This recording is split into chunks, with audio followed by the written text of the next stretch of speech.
Assalamu alaikum dear students. Welcome to our YouTube channel CAD Engineering Academy. So dear students, आज की इस video में हम कुछ कंसेप्ट्स पढ़ेंगे चैप्टर 2 के, क्योंकि बेयरिंग स्ट्रेस के प्रॉब्लम हमने कुछ किए थे और कुछ रह गए थे, वो इंशाल्लाह फिर मैं नेक्स्ट वीडियो में बताऊंगा। ये कुछ प्रॉब्लम जो थे एक्सरसाइज के वो रह गए थे लास्ट, वो इंशाल्लाह मैं नेक्स्ट वीडियो में करूँगा। उससे पहले में हम आते हैं चैप्टर 2 पर।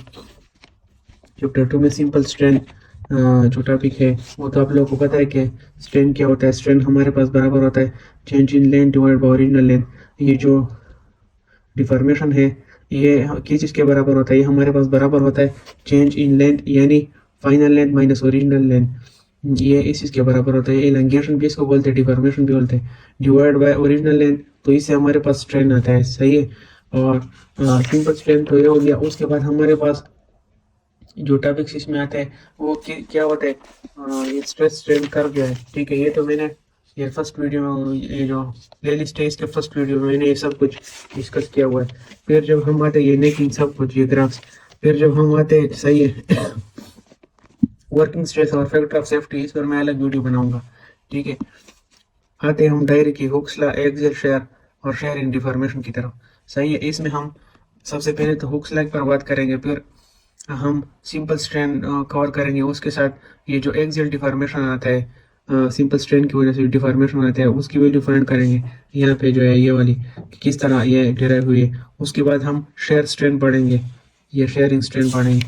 फिर उसके बाद शेयरिंग डिफॉर्मेशन की उस पर बात करेंगे, किस तरह डिराइव हुआ है, सही है। फिर उसके बाद नेक्स्ट वीडियो में इंशाल्लाह हम पॉलीगॉन ग्राफ की डिराइवेशन पे by axial try axial deformation ये इक्वेशन डिराइव करेंगे किस तरह है, सही है। तो बस चैनल के साथ कनेक्ट रहे और बेल आइकन को प्रेस करें ताकि वीडियो आपको टाइम पे मिले।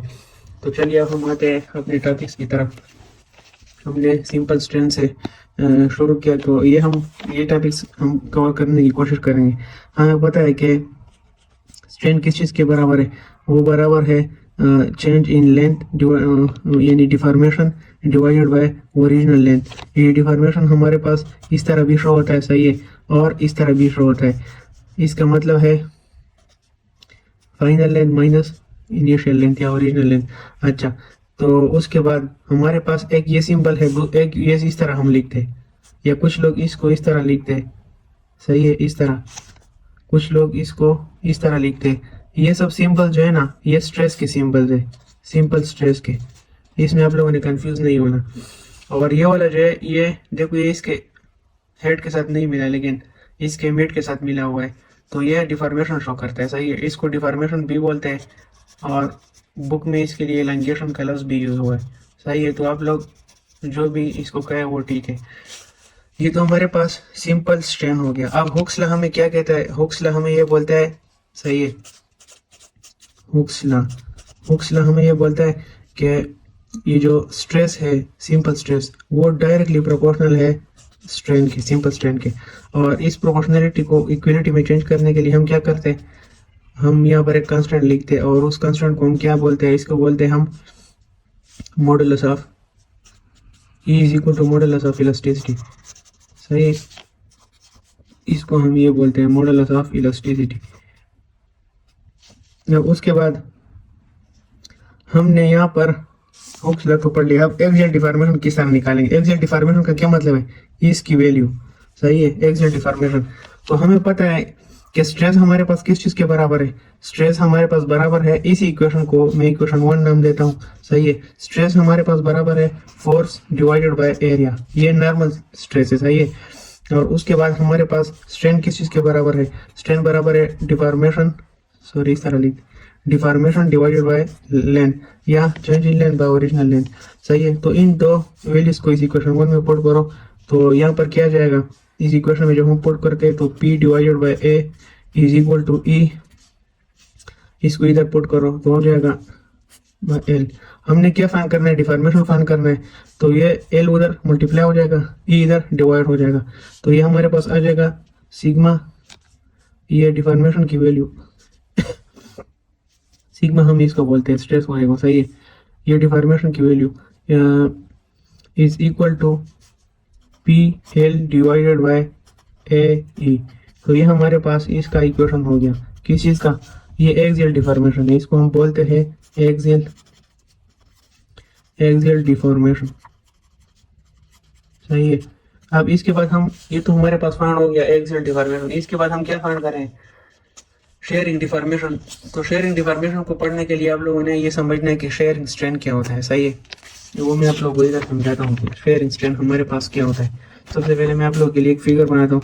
सपोज करें कि यहाँ पर हमारे पास एक रेक्टेंगुलर बॉक्स है। सही है, रेक्टेंगुलर क्यूब कंसिडर कर ले। सही है, ये इस तरह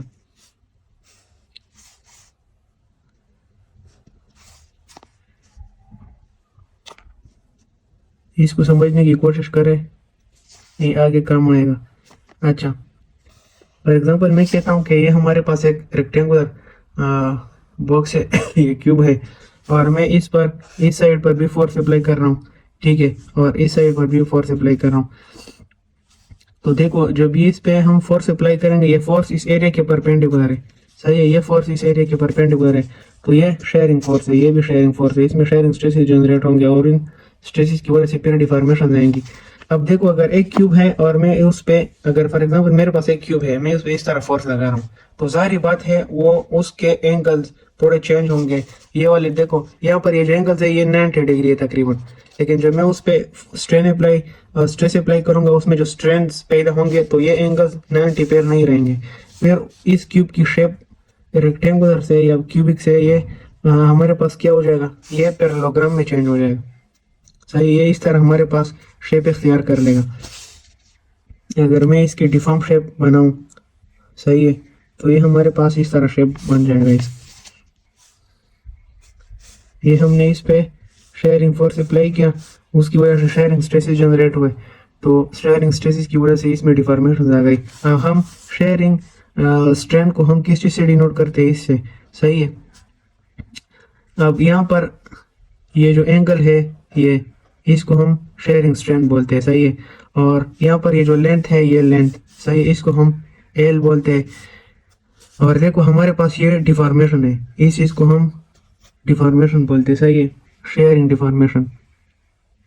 अब हमारे पास, हमें पता है कि देखो, ये एंगल जो है, अगर मैं इसको लिखूं टेंजेंट एंगल हमारे पास किस चीज़ के बराबर होता है, अगर मैं इसको इस साइड से लिखूं तो tangent theta is equal to y by x. तो यहाँ पर हमारे पास वाई क्या है, sigma s divided by length.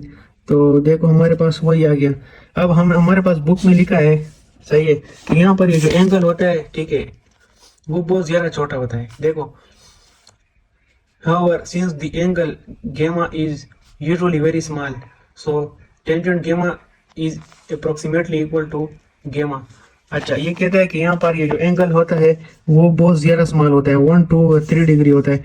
तो हम ये टेंजेंट गेमा जो है, ये थीटा, ये किस चीज़ के बराबर लेते हैं, ये गेमा के बराबर लेते हैं। तो हमारे पास फिर गेमा बराबर हो जाएगा deformation, sharing deformation divided by length. ये हमारे पास किस चीज़ की वैल्यू है, ये हमारे पास वैल्यू है शेयर स्ट्रेन। सही है, यहाँ पर ये जो डिफॉर्मेशन पैदा हो रही है, या जो स्ट्रेन पैदा हो रहा है, वो इस क्यूब के या रेक्टेंगुलर शेप के जो लेंथ है, वो उससे ज़्यादा नहीं हो रहा है, लेंथ वही हो रहा है, लेकिन उसके एंगुलर ओरिएंटेशन में चेंजेस आ रहे हैं। सही है, वो अगर पहले यहाँ पर लेंथ और वेट के बीच में एंगल 90 था, तो अब 90 नहीं रहा, वो एंगुलर डिफॉर्मेशन उसमें आ गया। सही है, ये बातें बुक में भी लिखी गई है। यहाँ पर लिखा गया है कि the shearing strain is defined as angular change between the two perpendicular faces of differential element। ये कोई जो perpendicular faces है, सही है, perpendicular faces, ये कह रहा है कि इसमें चेंज आता है, ठीक है, एंगुलर चेंज आता है इसमें, जो मैंने 90 डिग्री की बात की। और अब हम फिर आते हैं हुक्स लॉ पे। सही है, फिर हमारे पास हुक्स लॉ क्या बोलता है कि स्ट्रेस हमारे पास स्ट्रेन के डायरेक्टली बराबर होता है। तो यहाँ पर हमारे पास स्ट्रेस क्या था, वो तो हमारे पास शेयरिंग स्ट्रेस था। तो tau is directly proportional to gamma. This is shearing stress and this is shearing strain. So to change the sign of proportionality into equality, we have to put a constant which is here g। यहाँ पर ये constant जो है वो g होगा। सही है, वो नॉर्मल स्ट्रेसिस और स्ट्रेन में वहाँ पर ई था मॉडल ऑफ इलास्टिसिटी, लेकिन यहाँ पर जी सही है। और यहाँ पर ये जी किस के बराबर है, यहाँ पर जी का मतलब है हमारे पास मॉडुलस ऑफ रिजिडिटी, सही है। ये मॉडुलस ऑफ रिजिडिटी को रिप्रेजेंट करता है। अब देखो इस इक्वेशन को मैं क्या नाम देता हूँ, इस इक्वेशन को मैं देता हूँ इक्वेशन 1 नाम देता हूँ। अब ये जो टाउ है ये हमारे पास किस चीज के बराबर है, force divided by sharing area, सही है। और गेमा जो है वो तो हमें अभी हमने फाइंड कर लिया, वो किस चीज के बराबर है, ये शेयरिंग स्ट्रेन है, डिफॉर्मेशन डिवाइडेड बाय लेंथ। तो इन दो वैल्यूज को इसमें पुट करो, ये इधर पुट करो, सही है। इक्वेशन 1 इम्प्लाइज दैट, अच्छा यहाँ पर क्या आ जाएगा, v divided by A S is equal to, ये शेयरिंग एरिया, सही है। जी गेमा की वैल्यूज ये डाल लो आप, तो यहाँ पर क्या हो जाएगा, deformation share deformation divided by length. तो हमने यहाँ पर क्या फाइंड करना है, डिफॉर्मेशन, शेयर डिफॉर्मेशन हम यहाँ पर फाइंड कर रहे हैं, सही है। तो ये इसको रीअरेंज करने के बाद, सही है, रीअरेंज करने के बाद ये एल उधर चला जाएगा, जी नीचे आ जाएगा, तो ये आ जाएगा वी एल डिवाइडेड बाय ए जी, सही है। तो ये था हमारा इसका इक्वेशन,